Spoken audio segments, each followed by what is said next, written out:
تتجه الأنظار بقوة نحو مجموعة مصر في كأس العالم 2026، خاصة بعد الودية المثيرة التي جمعت بين نيجيريا وإيران في تركيا اليوم، والتي انتهت بفوز النسور الخضراء بنتيجة من 2-1.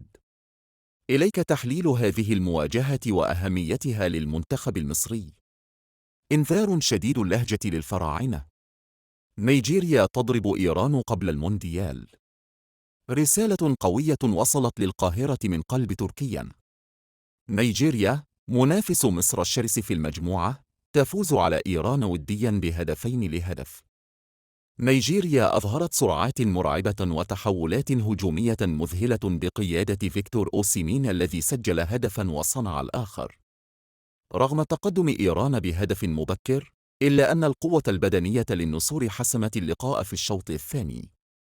هذا الفوز يرسل إنذاراً للمدرب حسام حسن وجهازه الفني. المنتخب النيجيري في قمة توهجه البدني والفني قبل موقعة الافتتاح. هل دفاع الفراعنة جاهز لإيقاف زلزال النسور؟ 2. التحليل الفني.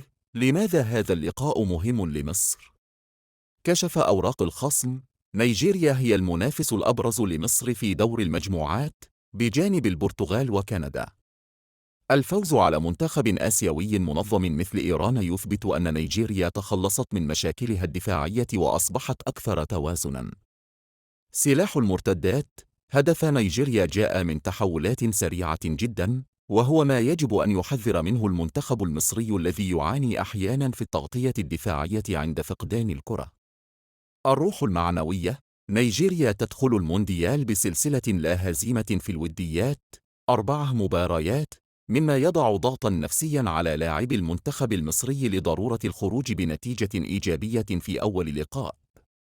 3. ملخص المباراة. الجمعة 27 من مارس 2026. المكان: ملعب أنطاليا، تركيا.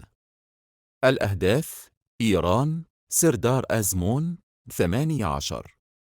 نيجيريا، فيكتور أوسيمين، 55. أديمولا لوكمان، 78. رجل المباراة: فيكتور أوسيمين. تحركاته كانت كابوساً للدفاع الإيراني.